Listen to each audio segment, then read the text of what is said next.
Assalamualaikum warahmatullahi wabarakatuh. Jumpa kembali pada video pembelajaran mata pelajaran sejarah Indonesia kelas 12 semester 1. Pada video pembelajaran kali ini, kita akan membahas mengenai dinamika politik Indonesia pada masa demokrasi terpimpin tahun 1959 sampai 1965. Sebelum kita memasuki materi, kita tahu bahwa pada masa Indonesia setelah merdeka, Indonesia ini mengalami pergantian atau dinamika perkembangan terhadap sistem pemerintahan dan politik, sehingga pada masa itu sering terjadi pergantian. Nah, jika pada pembahasan sebelumnya kita sudah membahas mengenai kondisi politik ekonomi pada masa demokrasi liberal, maka pada video pembelajaran ini kita akan membahas mengenai demokrasi terpimpin. Jadi setelah demokrasi liberal ini selesai, maka Indonesia sudah memasuki era baru yang dinamakan demokrasi terpimpin. Demokrasi terpimpin ini berlangsung tahun 1959 sampai 1965. Dengan berakhirnya demokrasi terpimpin ini, maka nanti berakhir juga masa jabatan dari Presiden Soekarno. Nah, untuk membahas lebih lanjut, mari kita simak terlebih dahulu bagaimana latar belakang terjadinya atau terbentuknya demokrasi terpimpin ini. Latar belakang terbentuknya demokrasi terpimpin atau peralihan masa demokrasi terpimpin ini diawali karena adanya dekret Presiden 5 Juli tahun 1959. Nah, bagaimana proses perjalanannya peralihan dari demokrasi liberal ke demokrasi terpimpin ini diawali dari konsepsi Presiden tahun 1957. Jadi sebelum puncaknya dekret Presiden itu ada peristiwa-peristiwa kecil yang memicu terjadinya peralihan itu atau perubahan itu. Yang pertama, karena adanya konsepsi Presiden tahun 1957, konsepsi itu pandangan, pidato pandangan Presiden. Yang di dalam pidato itu ada 2 poin penting, yaitu pemberlakuan sistem demokrasi terpimpin yang didukung oleh kekuatan politik yang mencerminkan aspirasi masyarakat secara seimbang. Jadi konsepsi Presiden ini berangkat atau dilatar belakangnya karena kondisi waktu itu ya, demokrasi liberal itu sering terjadi pertikaian antara parlemen dan pemerintah. Tentu saja hal ini akan menimbulkan rasa ketidakpercayaan, kemudian aspirasi masyarakat itu juga akan terkikis atau berkembang. Maka ada keinginan waktu itu dari Presiden Soekarno untuk membentuk suatu sistem politik yang baru yang bisa mencerminkan aspirasi masyarakat secara seimbang. Kemudian yang kedua, pembentukan kabinet gotong royong berdasarkan perimbangan kekuatan dalam masyarakat.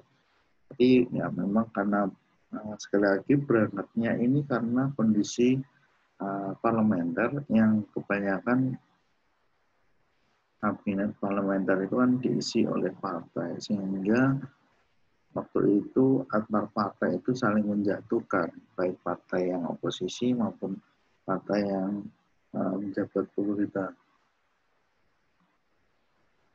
Ini ternyata saling menjatuhkan, sehingga ada keinginan dari Pak Soekarno yaitu membentuk satu kabinet yang berimbang kekuatannya, yang tidak berdasarkan partai politik, tapi berdasarkan kekuatan dari masyarakat. Itu pandangan Presiden pada tahun 1957. Kemudian peristiwa selanjutnya itu juga dilatar belakangi usulan dari Dewan Nasional. Dewan Nasional ini dipimpin oleh A.H. Nasution. Yang pertama, Dewan Nasional ini merumuskan sistem pemerintahan demokrasi terpimpin. Jadi jika bakal demokrasi terpimpin ini memang diawali dari Dewan Nasional yang dibentuk oleh A.H. Nasution. Nah, A.H. Nasution ini sendiri berpikir mengapa mengusulkan demokrasi terpimpin karena melihat pada waktu tahun 1950 sampai 59 itu di berbagai daerah muncul pergolakan daerah, pemberontakan, kemudian kerusuhan dan lain-lain. Nah, itu diperlukan komando atau perintah secara tunggal, secara khusus. Kebanyakan karena permasalahan itu sistem komando atau sistem perintahnya itu kurang jelas. Maka keinginan Nasution untuk membuat suatu sistem pemerintahan demokrasi yang terpimpin atau terpusat. Ininya itu. Kemudian yang kedua, mengusulkan pembelakuan kembali Undang-Undang Dasar 1945. Jadi meniadakan lagi yang 1950 UUDS karena perdebatan yang panjang di Dewan Konstituante. Kemudian A.H. Nasution mengusulkan untuk memberlakukan kembali saja ke Undang-Undang Dasar 1945 sebagai landasan demokrasi terpimpin. Kemudian selanjutnya ada pemungutan suara di konstituante. Jadi ketika deadlock di konstituante sendiri sudah sepakat bahwa dalam hasil pemungutan suaranya dilakukan 3 kali pemungutan suara dan hasilnya memang mayoritas di anggota konstituante menginginkan kembali saja ke Undang-Undang Dasar 1945. Nah ini karena dalam pembahasan undang-undang yang dibuat oleh konstituante ini deadlock, tidak menemui jalan. Nah, semua saling mementingkan kepentingan sendiri-sendiri sehingga keputusannya tidak bisa diambil. Keputusannya tidak bisa diambil, otomatis undang-undangnya tidak bisa disahkan sehingga mayoritas dari anggota konstituante ini menginginkan kembali lagi ke Undang-Undang 1945. Yang kedua, akhirnya A.H. Nasution ini selaku waktu itu beliau menjabat sebagai Kasat dan menjabat sebagai Menteri Pertahanan dan Keamanan. Beliau mengeluarkan Perpu urusan pemerintah nomor 40 tahun 1959 yang isinya adalah membukukan seluruh aktivitas konstituante. Karena tadi sudah sepakat untuk kembali ke 45 dan untuk meredam konflik di anggota parlemen, maka Nasution mengeluarkan Perpu peraturan pemerintah untuk membekukan konstituante. Kegiatan semua konstituante dibekukan. Nah, dari dasar ini, dari konsepsi Presiden, Dewan Nasional, kemudian pemungutan suara konstituante inilah akhirnya dirumuskannya atau terbitlah Dekret Presiden 5 Juli 1959. Proses keluarnya Dekret Presiden ini diawali dari adanya pertemuan Presiden dengan Ketua DPR waktu itu dan Perdana Menteri Juanda di gedung DPR. Kemudian Presiden Soekarno menyampaikan pidatonya. Kemudian yang isinya adalah Dekret Presiden yang kita kenal sampai saat ini, yaitu Dekret Presiden tahun tanggal 5 Juli 1959. Baik, kita akan membahas isi Dekret Presiden. Di dalamnya ada 3 poin penting dalam isi Dekret Presiden ini. Yang pertama adalah membubarkan konstituante. konstituante tugasnya apa? Nah, bisa kalian lihat di video pembelajaran sebelumnya. Jadi karena konstituante tadi ditugaskan untuk membentuk atau membuat Undang-Undang Dasar 1950 gagal, maka tidak ada lagi yang harus diteruskan dari konstituante, maka konstituante harus dibubarkan. Kemudian yang kedua adalah tidak berlakunya UUD 1950 dan berlakunya kembali Undang-Undang Dasar 1945. Jadi karena deadlock tadi, tidak ada keputusan, menghasilkan keputusan apa-apa dari anggota konstituante, maka diputuskan UUD 1950 yang awalnya dibahas oleh dan dibikin oleh Dewan Konstituante dibatalkan. Kemudian kembali lagi ke Undang-Undang Dasar 1945. Yang ketiga, dibentuknya MPRS yang terdiri dari DPR ditambah utusan daerah dan golongan serta DPAS, Dewan Pertimbangan Agung sementara. Nah, MPRS ini menggantikan kedudukan dari konstituante. Nah, yang akan kita bahas lebih lanjut setelah ini, atau bagaimana sistem pemerintahan pada masa demokrasi terpimpin setelah dikeluarkannya dekret presiden.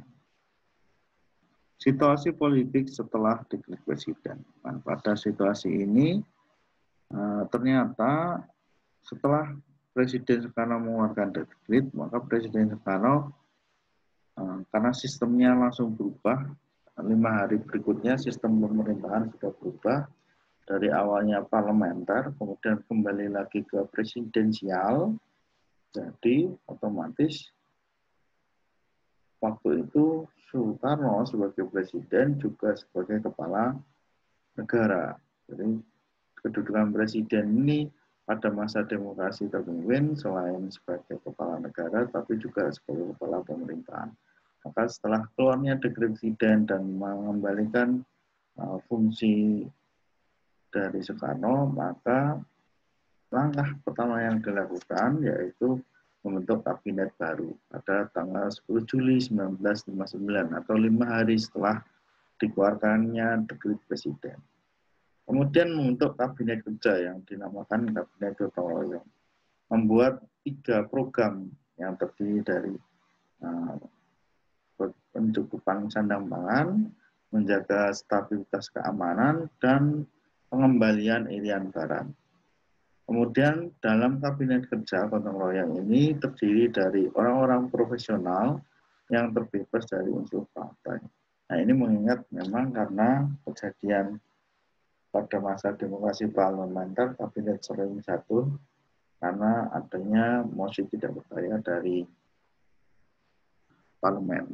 Maka untuk mengurangi resiko atau dampak dari konflik, maka kabinet ini harus berasal dari orang-orang profesional sehingga meminimalisir penyalahgunaan kepentingan oleh kabinet yang telah ditunjuk. Kemudian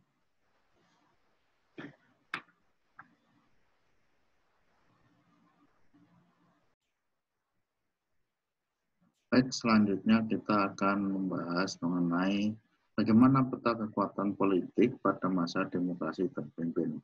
Jadi setelah dikeluarkannya dekret presiden, bagaimanakah kekuatan politik atau kondisi politik pada masa demokrasi terpimpin ini?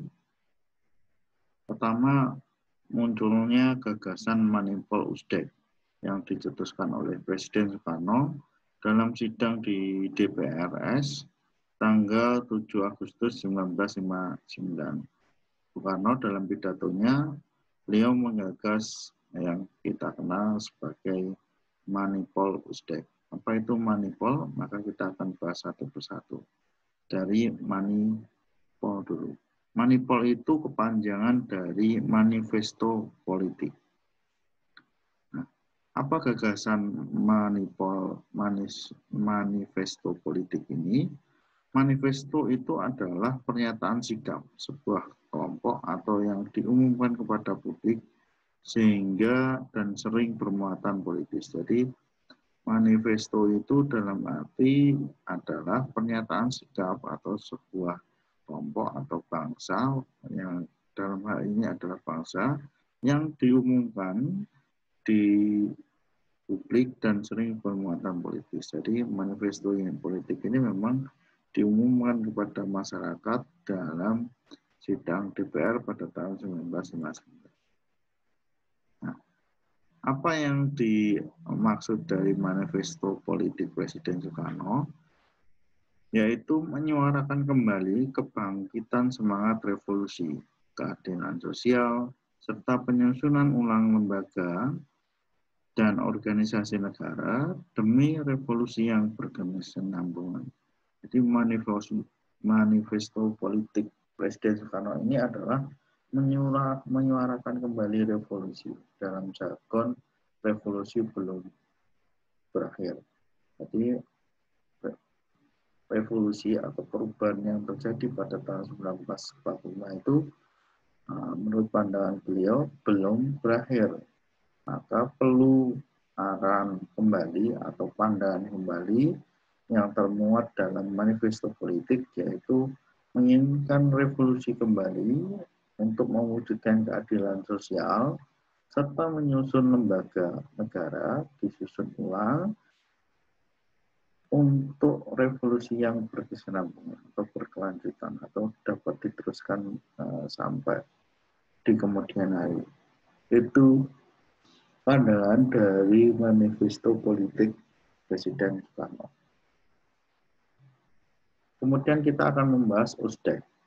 USDEK itu kepanjang singkatan dari Undang-Undang Dasar 1945, S-nya adalah Sosialisme Indonesia, DEK, D-nya adalah Demokrasi Terpimpin, E adalah Ekonomi Terpimpin, dan K adalah Kepribadian Indonesia. Nah, nanti kita akan bahas lebih lanjut apa itu USDEK. USDEK itu adalah intisari dari Manipol yang terdiri dari 5 gagasan, yakni Undang-Undang Dasar 1945, Sosialisme Indonesia, Demokrasi Terpimpin, Ekonomi Terpimpin, dan Kepribadian Indonesia. Jadi kalau manipolistik tadi itu secara global atau secara umum, sedangkan secara khususnya adalah tercermin dalam USDEK ini. Ada 5 bagian, yaitu atau 5 gagasan, yaitu UUD, Sosialisme Indonesia, Demokrasi Terpimpin, Ekonomi Terpimpin, dan Kepribadian Indonesia.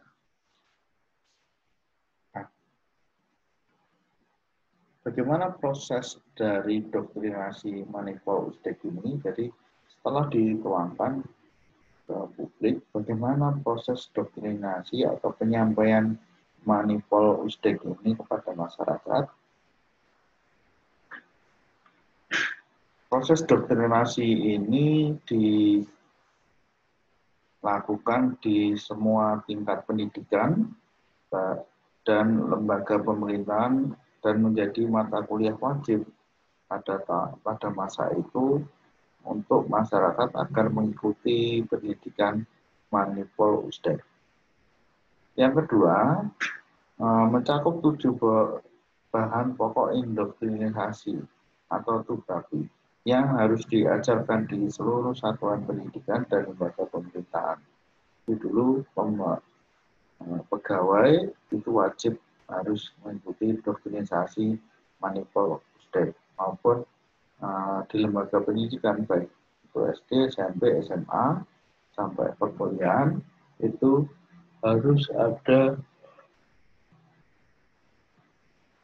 mata kuliah wajib tentang doktrinasi Manipol USDEK.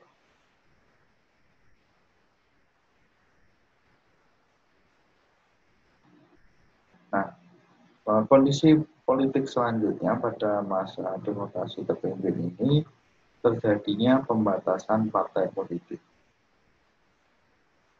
Apa yang melatar belakangi terjadinya pembatasan partai politik ini? Nah, ini karena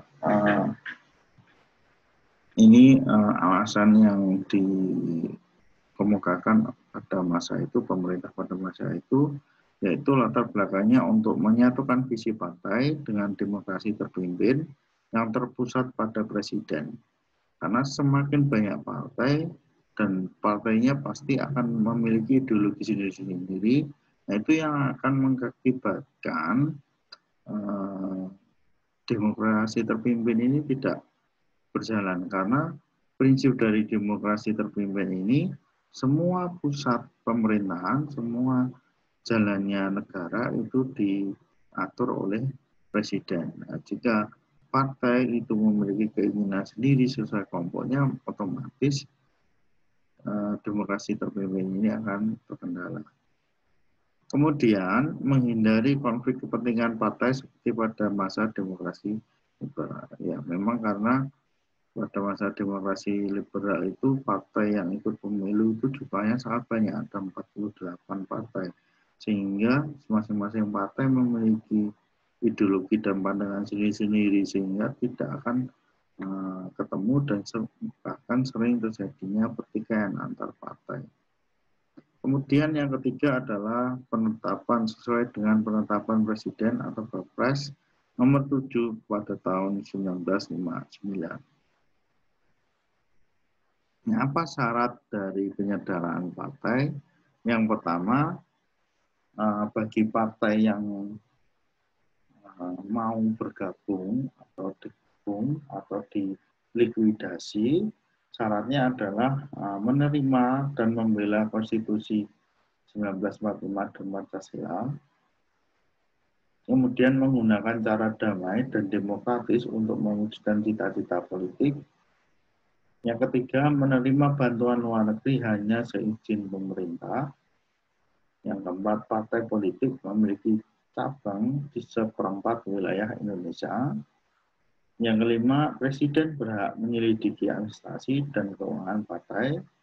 Yang keenam, presiden berhak membubarkan partai yang terindikasi merongrong politik pemerintah dan mendukung usaha pemberontak. Jadi ini aturan untuk partai yang ingin tetap ada di masa demokrasi terpimpin. Nah, kondisi politik selanjutnya yaitu pada waktu itu Presiden Soekarno juga memutuskan selain Manifo Usdek, Presiden Soekarno juga memutuskan yang namanya ajaran Revolusi Sosialis Indonesia dan Pemimpin Nasional atau Resopim.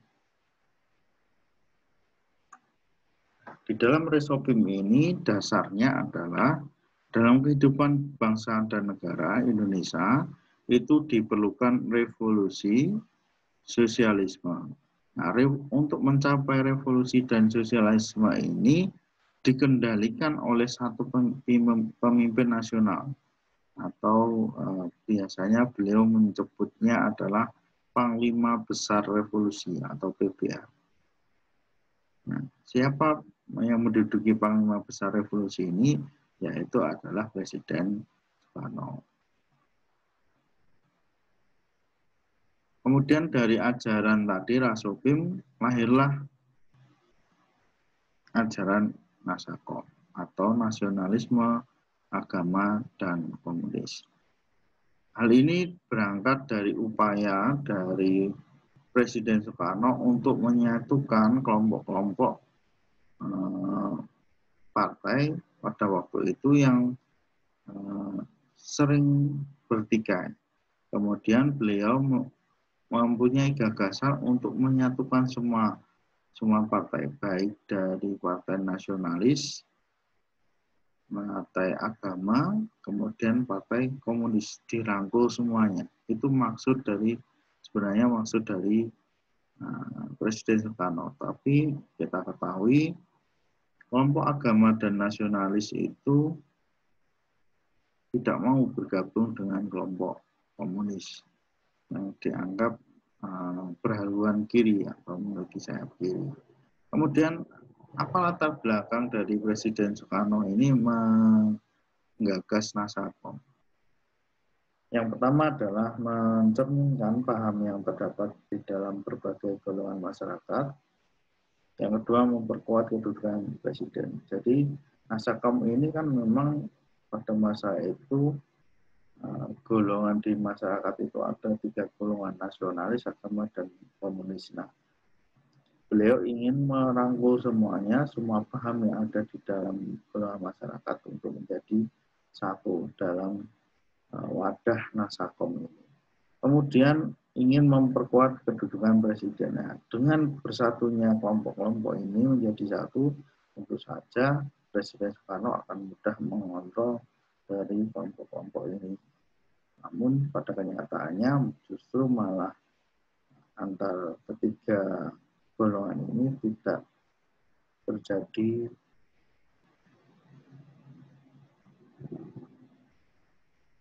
persatuan, justru malah terjadi pertikaian pada setelahnya. Nah, kemudian bagaimana sistem pemerintahan pada masa demokrasi terpimpin ini? Pada masa sistem demokrasi terpimpin ini, presiden ini kedudukannya di atas, di bawahnya ada MPR dan DPA, kemudian di dalamnya MPR ini ada DPR dan utusan daerah. Jadi presiden itu adalah kekuasaannya yang tertinggi. Tadi kan dijelaskan bahwa presiden itu adalah PBR, Panglima Besar Revolusi. Maka presiden ini kedudukannya di atas. Beda kalau sekarang kedudukan presiden itu justru di bawah MPR. Tapi pada masa itu, ketika di masa itu pimpin, presiden itu menduduki posisi yang teratas. Setelah itu baru ada MPR, di dalamnya MPR ada DPR dan utusan daerah. Nah, kita akan membahas kedudukan presiden terlebih dahulu. Kedudukan presiden ini adalah lembaga tertinggi di dalam negara. Ya, presiden juga menjabat sebagai kepala pemerintahan dan kepala negara.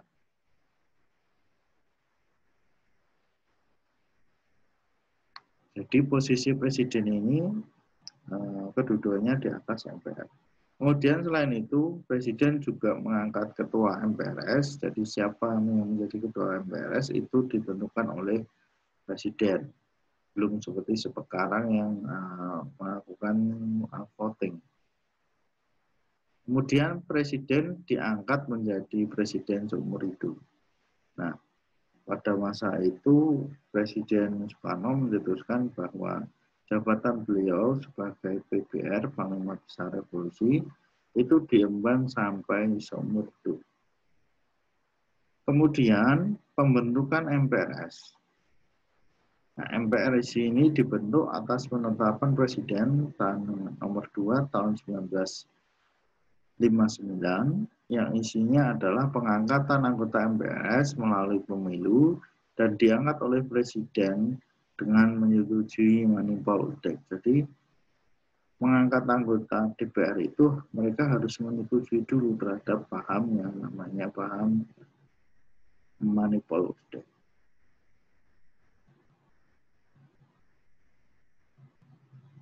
Yang ketiga, tugas MPR ini terbatas pada penetapan garis besar haluan negara. Jadi MPR ini tugasnya hanya tunggal, dia hanya menetapkan garis besar haluan negara. Jadi ya siapa yang membuat GBN ya tentu saja pemerintah. Kemudian disahkan oleh MPR. Kemudian yang ketiga adalah pembubaran DPR dan pembentukan gotong royong. DPR yang dibubarkan ini adalah DPR hasil dari pemilu 1959. Mengapa DPR ini dibubarkan? Karena Presiden Soekarno menganggap bahwa anggota DPR yang hasil pemilu 1959 ini terdiri dari berbagai partai yang menjadi oposisi pemerintah. Nah, hal ini tentu saja tidak mendukung konsep namanya demokrasi terpimpin. Oleh sebab itu, Presiden Soekarno pada waktu itu justru memubarkan DPR dan membentuk yang dinamakan DPR-GR atau DPR Gotong Royong.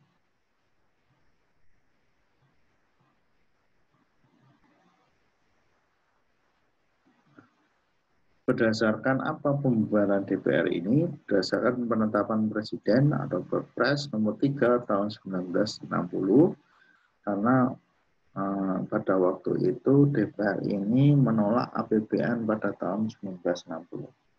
Jadi ketika itu kan biasanya APBN itu diajukan oleh pemerintah, kemudian disetujui oleh DPR. Nah, ternyata pada waktu itu DPR justru tidak menyetujui usulan APBN yang diajukan oleh pemerintah, sehingga pada waktu itu Presiden mengambil keputusan untuk membubarkan DPR hasil pemilu dan menggantinya dengan DPR gotong royong yang tentu saja diisi oleh orang-orang yang loyalis terhadap Presiden.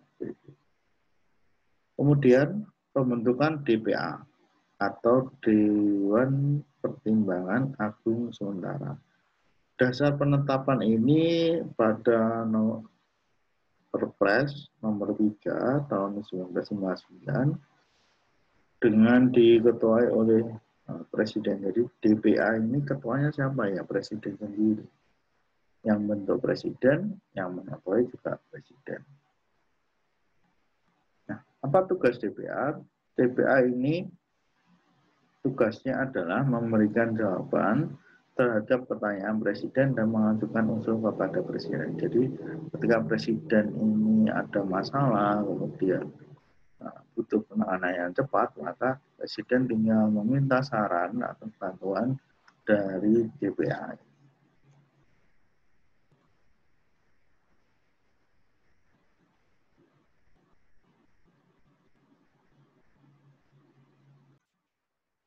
Baik, pada kondisi politik pada masa demokrasi terpimpin, selanjutnya adalah masalah pembebasan Irian Barat.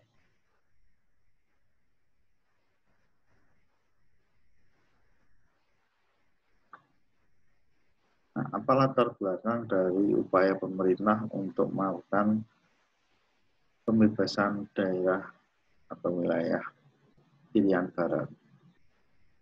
Latar belakangnya yang pertama adalah hasil KMP yang menyatakan bahwa permasalahan Irian Barat akan diselesaikan 1 tahun setelah penyerahan kedaulatan. Nah, pada kenyataan ternyata setelah tahun 1950 bahkan sampai 1960 ini pemerintah belum mendapatkan penyelesaian mengenai masalah Irian Barat dengan Belanda. Jadi deadlock.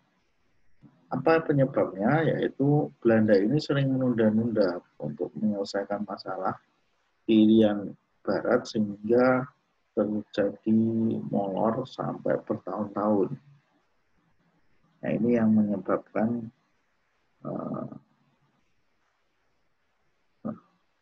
pemerintah melakukan upaya pembebasan Irian Barat.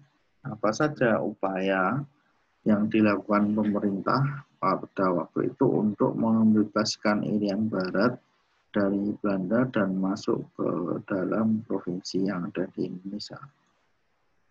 Yang pertama, pemerintah melakukan perjuangan diplomasi. Nah, perjuangan diplomasi ini ditempuh dalam 2 tahap, yaitu membahas penyelesaian Irian Barat di konferensi internasional. Jadi strategi salah satunya adalah membahas masalah Irian Barat ini di pertemuan-pertemuan tingkat tinggi KTT di tingkat internasional seperti Konferensi Kolombo 1954, Konferensi Asia Afrika 1955. Nah, apa tujuannya mengikuti konferensi-konferensi itu? Yaitu mengajak dunia internasional untuk mendukung perjuangan Indonesia dalam mempertahankan status dan wilayah Irian Barat. Yang kedua, mengajukan permasalahan Irian Barat ini ke sidang PBB tahun 1954 sampai 1957. Meskipun usaha yang dilakukan ini adalah gagal. Walaupun begitu, perjuangan kita dengan membawa masalah Irian Barat ke sidang PBB ini tentu saja membangkitkan semangat atau moral perjuangan pada waktu itu untuk mempertahankan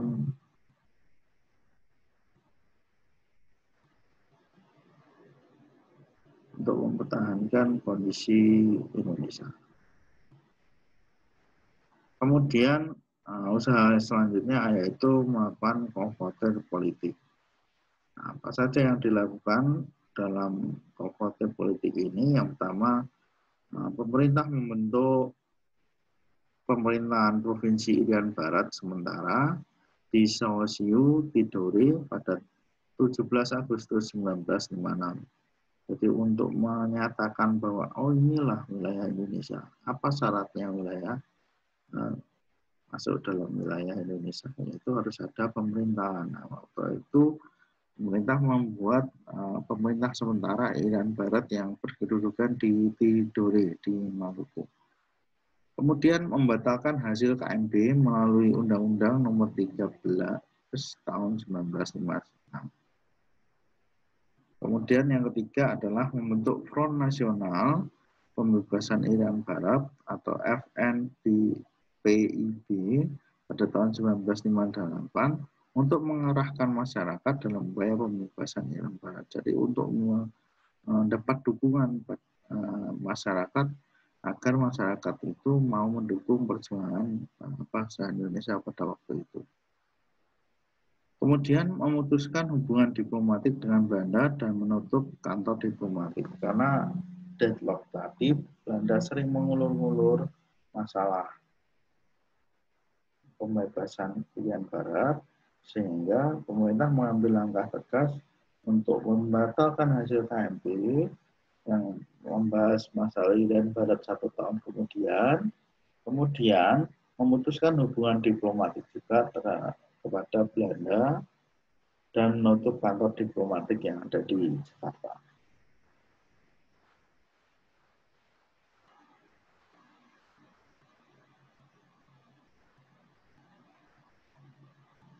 Usaha selanjutnya yaitu melakukan komputasi ekonomi.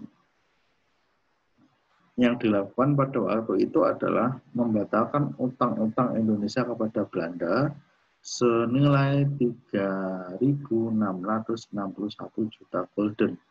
Nah, apa utang ini? Kok utangnya banyak sekali di Indonesia? Nah, ini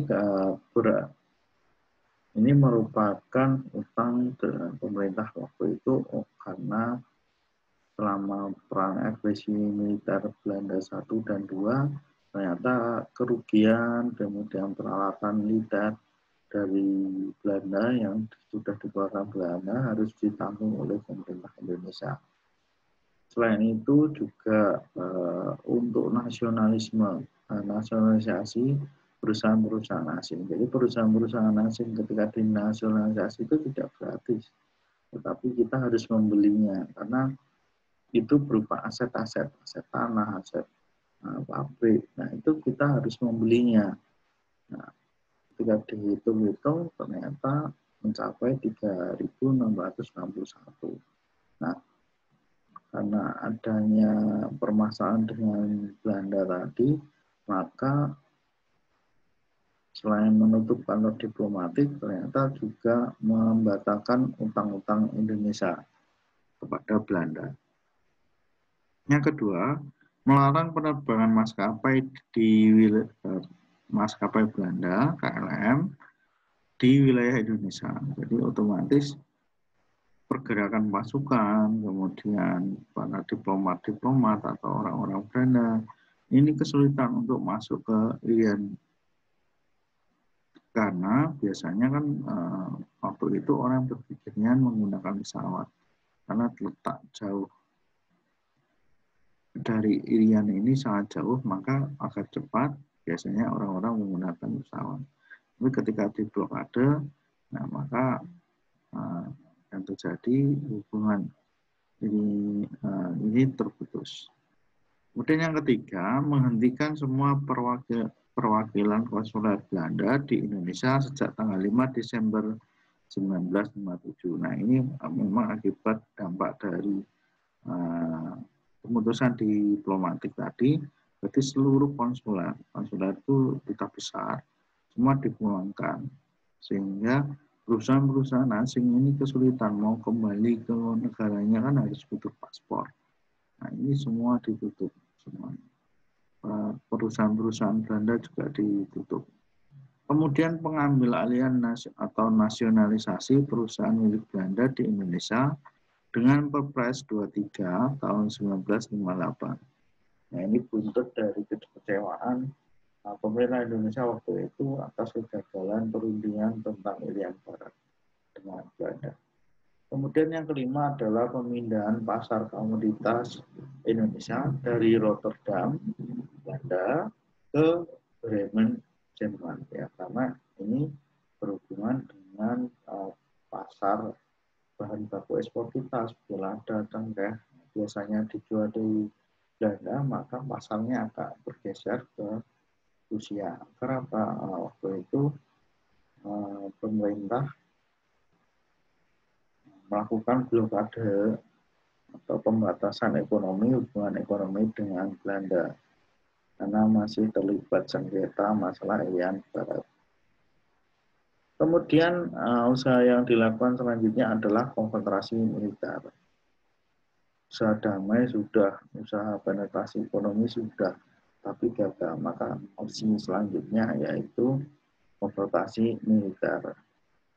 Bagaimana konfrontasi itu dijalankan? Yang pertama, mempersiapkan pasukan dengan membekalinya persenjataan dari Uni Soviet yang dipimpin oleh A.H. Nasution. Kemudian yang kedua, mengumumkan Tripora, 3 komando rakyat, dengan isi gagalkan pembentukan Bhinneka Belanda, kibarkan sang saka merah putih di Irian Barat, dan bersiaplah mobilisasi umum guna mempertahankan kemerdekaan dan persatuan Indonesia. Nah, Tripora ini yang membuat kebangkitan masyarakat waktu itu, berdorong-dorong masyarakat mendaftarkan ke Tripora untuk membantu pemerintah dalam mempertahankan Irian Barat. Kemudian yang tiga, melaksanakan Tripora yang dipimpin oleh Soeharto dengan komando diberi nama operasi itu yaitu Komando Mandala, pembebasan Irian Barat dengan beberapa tahap. Pertama, tahap infiltrasi atau penyusupan, yaitu memasukkan 10 kompi ke daerah tertentu untuk menciptakan daerah bebas de facto. Jadi untuk mengamankan, biasanya pasukan untuk mengamankan pendaratan pasukan itu harus melakukan infiltrasi atau penyusupan. Jadi misalnya kamu mau menyerang, waktu itu pemerintah mau menyerang Irian Barat dengan kekuatan militernya, padahal di dalamnya sudah ada tentara sekutu, baik dari Amerika maupun Australia yang ingin menguasai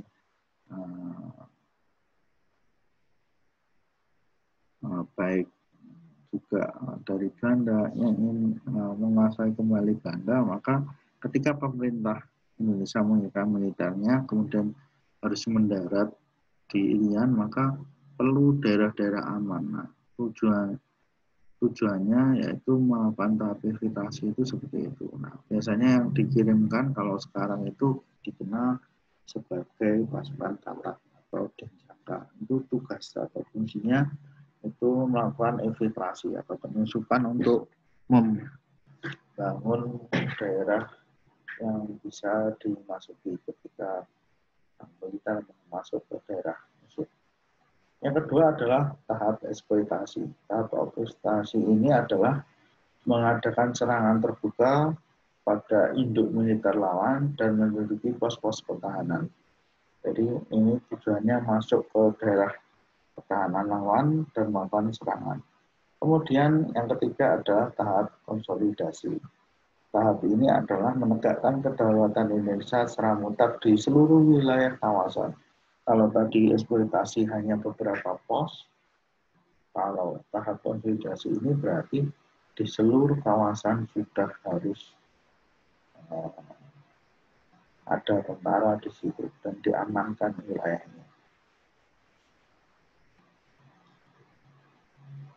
Kemudian usaha selanjutnya yaitu dengan melakukan persetujuan New York. Apa dari latar belakang dari persetujuan New York ini? Persetujuan New York ini diusulkan oleh Ellsworth Bunker. Beliau adalah tokoh penengah dalam perundingan Indonesia Belanda dan untuk menjaga perdamaian antara Indonesia Belanda ini, beliau mengusulkan untuk menyerahkan permasalahan Irian Barat ke UNDEA. Jadi agar Irian Barat ini perwujudan kedaulatan senjata, tidak ada peperangan, maka waktu itu Ellsworth Bunker ini mengusulkan untuk masalah Irian Barat dikembalikan terlebih dahulu, diserahkan kepada UNDEA. UNDEA ini adalah badan keamanan dari PBB, salah satu lembaga keamanan dari PBB untuk perdamaian. Kemudian rakyat Irian Barat diberikan kesempatan untuk menentukan pilihan atau jajah pendapat, mau ikut Indonesia atau merdeka atau mengambil kelanjutan. Itu salah satu usul dari Bunker. Kemudian pelaksanaan persetujuan New York ini yang pertama, bahkan meminta Indonesia dan Belanda untuk duduk dalam perundingan, melakukan gencatan senjata. Dan yang kedua, delegasi Indonesia diwakili oleh Adam Malik dan delegasi Belanda diwakili oleh Van Ooyen. Tanggal 15 Agustus 1962, maka disepakatilah New York, perjanjian New York dengan isi sebagai berikut. Pertama, Belanda menyarankan masalah Irian Barat ke United Nations Timor Executive Authority atau UNDEA. Pemerintah sementara PBB menggunakan tenaga Indonesia baik sipil maupun keamanan. Jadi pada masa vakum ini semua unsur baik dari pemerintah Indonesia maupun dari Belanda itu tidak boleh ikut campur di Irian Barat. Yang boleh masuk dan ikut campur di situ adalah para pejabat, orang pribumi.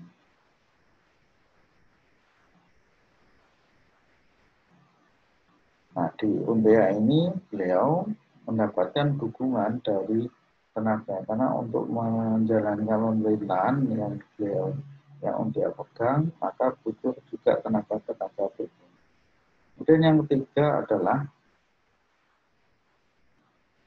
Angkatan Perang Belanda secara berangsur-angsur dikembalikan dan tentara Indonesia tetap berada di Irian Barat dengan jabatan PBB.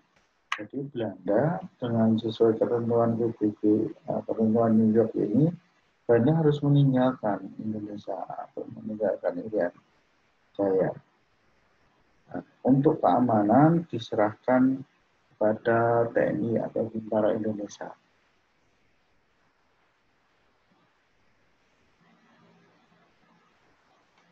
Pada tanggal 1 Desember 1962, bendera Indonesia dikibarkan di samping bendera PBB dan dimulailah penyerahan Irian Barat kepada Indonesia. Setelah penyerahan Indonesia Barat ini selesai, Indonesia wajib menyelenggarakan penentuan pendapat rakyat atau PEPRA. Bagaimana pelaksanaan PEPRA sesuai dengan perundingan New York ini? Pertama kita melihat latar belakangnya. Jadi ada salah satu dalam poin persetujuan New York ini mengharuskan Indonesia harus menyelenggarakan penentuan pendapat atau act of faith. Ini berkaitan dengan apakah masyarakat masa waktu itu mau bergabung kepada Indonesia atau menjadi negara sendiri atau bergabung kepada Belanda. Nah, dalam pelaksanaan PEPRA ini dilaksanakan pada tanggal 14 Juli sampai 4 Agustus. Mengapa ini panjang sampai 20-an hari? Karena mengingat kondisi dan medan dari Irian Jaya Barat ini sangat ekstrim. Kebingungannya hutannya lebat, apalagi pada tahun 1969 itu pasti kondisinya lebih ekstrim lagi dibandingkan dengan sekarang. Kemudian diatur oleh Sarwo Edi dan diawasi oleh Dewan PBB Fernando Ortiz. Jadi pelaksanaan Pepera ini penyelenggaraannya diatur oleh Sarwo Edi dan diawasi secara langsung oleh perwakilan PBB untuk menjaga penetralan dalam pelaksanaan Pepera. Nah, metode pemungutan Pepera ini dilakukan dengan cara pelaksanaan Pepera dilakukan pada tiap-tiap kabupaten yang ada di wilayah Irian Barat. Sistem yang diterapkan dalam Pepera mengadopsi keinginan Indonesia, yakni dengan many men, one vote, banyak suara, banyak orang, satu suara. Jadi satu suara itu mewakili banyak orang. Itu aturan yang ditetapkan oleh pemerintah Indonesia. Tentu saja dengan aturan ini akan menguntungkan Indonesia. Cukup satu orang saja yang pro kepada Indonesia diambil suaranya, maka hasilnya akan berbeda. Nah, metode ini sesuai dengan sistem yang dianut Indonesia, yakni musyawarah mufakat berdasarkan Pancasila. Jadi hanya satu suara untuk banyak orang. Kemudian hasil Pepera ini bisa kita lihat dari hasil Pepera dari 1025 orang yang hadir dan mendukung integrasi dengan Indonesia. Hasil Pepera ini diumumkan dalam sidang umum PBB ke-24 pada 19 November 1969. Kemudian hasil tersebut menyetujui bahwa Irian Barat waktu itu bergabung ke wilayah Indonesia.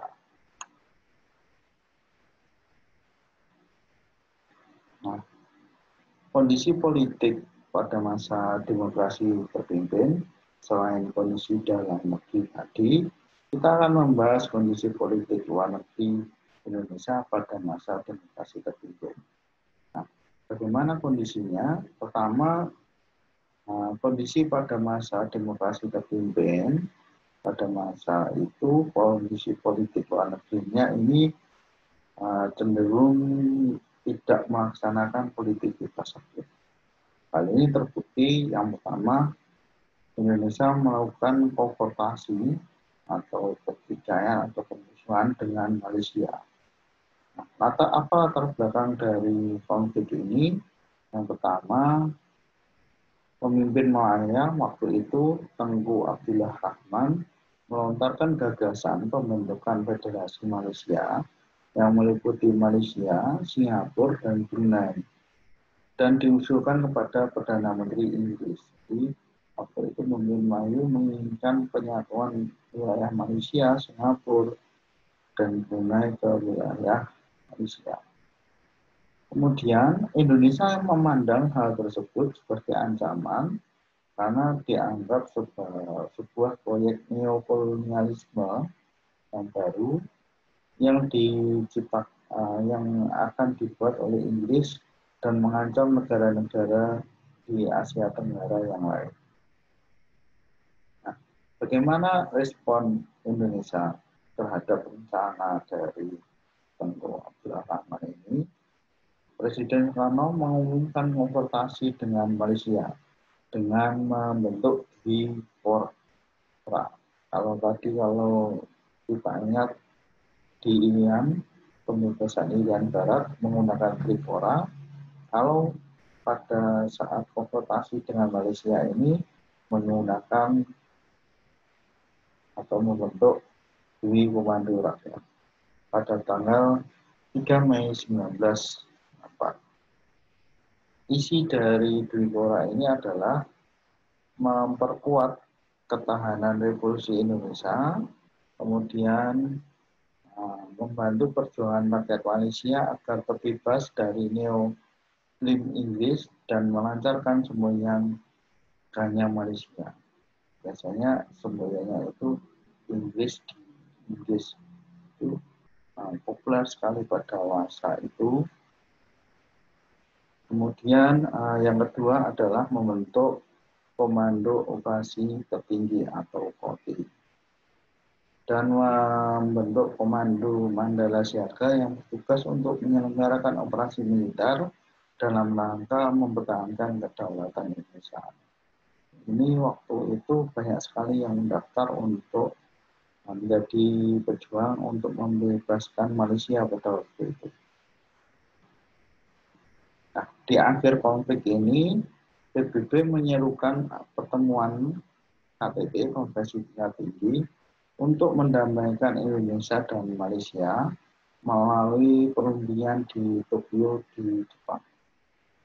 Yang kedua, pada tanggal 28 Mei 1966, pihak Malaysia dan pihak Indonesia mengumumkan penyelesaian konflik setelah mengadakan konferensi di Bangkok. Nah, tentu saja kita lihat tanggalnya 1966, ini adalah waktu itu presidennya sudah ganti, sehingga otomatis kebijakan pemerintah pada waktu itu juga sudah berubah.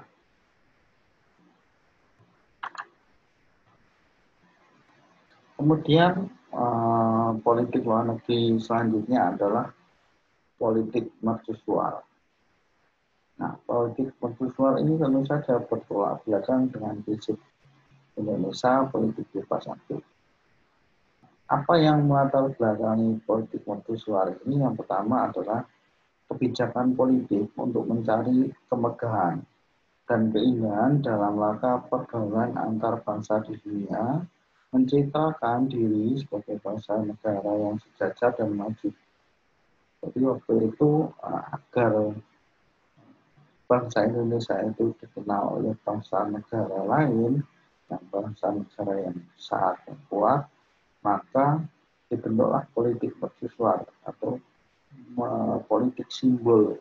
Jadi menjadikan Indonesia itu sebagai ikon atau simbol bagi negara-negara berkembang lainnya atau negara-negara yang baru merdeka pada waktu itu. Ingin mencitrakan Presiden Soekarno ini ingin menceritakan bahwa inilah negara berkembang. Meskipun negara baru merdeka, ternyata pembangunannya itu besar sekali. Nah, itu yang berusaha ditampilkan atau menjadi tujuan khusus dari politik mercusuar ini. Yang kedua, untuk menjadikan Indonesia sebagai mercusuar. Jadi mercusuar itu kan tinggi, besar, menonjol. Jadi ini menjadi ikon yang terdepan untuk menerangi jalan negara Nevo. Negara Nevo itu apa? Negara-negara yang baru merdeka. Kemudian bagaimana pelaksanaan politik mercusuar ini? Yang pertama adalah membangun bangunan-bangunan megah dulu untuk mencitrakan bahwa Indonesia ini adalah negara-negara maju, masuk dalam jajaran negara-negara maju. Maka dibangunlah bangunan-bangunan megah pada waktu itu, seperti Gelora Bung Karno, kemudian Monumen Nasional, Masjid Istiqlal, kemudian patung Selamat Datang, Hotel Indonesia, Jembatan Semanggi. Nah, itu semua adalah bagian dari politik mercusuar atau mengembangkan atau membuat ikon bagi Indonesia. Yang kedua adalah menyelenggarakan Game of New Emerging Force atau GENEVO, serta pesta olahraga bagi negara-negara Nevo pada tahun 1963. Nah, itu berkaitan tentang politik mercusuar. Nah, kondisi politik luar negeri selanjutnya adalah Indonesia keluar dari PBB. Apa yang melatar belakangi Indonesia keluar dari PBB? Ya, itu karena konfrontasi Indonesia dengan Malaysia, karena perselisihan Indonesia dengan Malaysia, yang sampai pada akhirnya PBB ini justru malah menerima Malaysia menjadi anggota tidak tetap Dewan Keamanan PBB. Pada waktu itu, pada waktu yang sama, Indonesia juga mengusulkan, tapi justru malah ditolak. Ini yang membuat pemerintah pada masa waktu itu menganggap PBB ini tidak adil, sehingga Indonesia memutuskan untuk keluar dari anggota PBB. Kemudian menginginkan perubahan struktur organisasi yang ada di PBB itu salah satu latar belakang kenapa Indonesia ini keluar dari PBB. Kemudian apa dampaknya jika Indonesia keluar dari PBB? Tentu saja Indonesia kehilangan media untuk memperjuangkan kepentingan nasional di internasional pada waktu itu. Apa yang didapat ketika menjadi anggota PBB itu selain dari kerjasama dengan negara-negara anggota PBB, juga mendapat dukungan dari negara-negara lain jika bangsa Indonesia menghadapi permasalahan dengan negara-negara lain. Karena kita itu adalah komunitas di dunia itu, kita itu adalah komunitas, maka menciptakan komunitas itu jauh lebih penting daripada hal yang lain.